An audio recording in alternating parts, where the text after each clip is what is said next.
الله الرحمن الرحيم. الحمد لله رب العالمين والصلاة والسلام على سيدنا محمد وعلى آله أجمعين.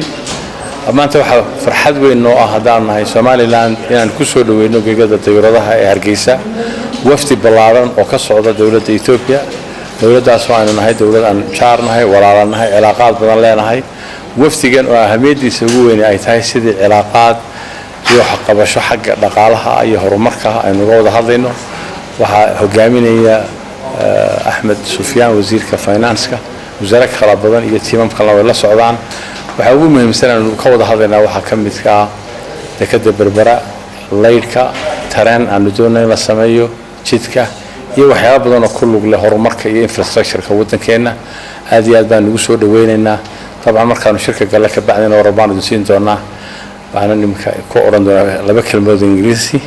Let me first take this opportunity to welcome you, Your Excellency, Mr. Minister. We are all delighted today to have you here today. We are very much pleased that the Ethiopian delegation is here to discuss with us issues related to cooperation, to development, to investment in Somaliland.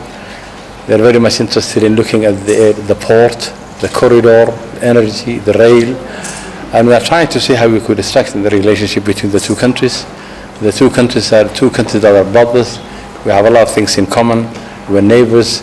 We're very much related in all aspects, and we would like to tell the minister to come to welcome him to Somaliland, and to tell him that we are in your home country. Somaliland is your second home, and we would like to welcome you warmly to this country, and the people of Somaliland, the government of Somaliland, and everybody is very much pleased to have you here today.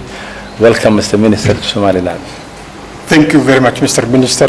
First of all, let me also take this opportunity to thank you really for the warm welcome and hospitality. This is my first time to visit Somaliland, Hargeisa.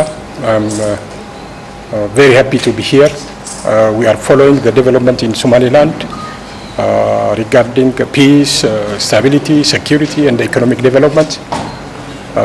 As the minister said, we have a lot of things in common: geography, history, culture.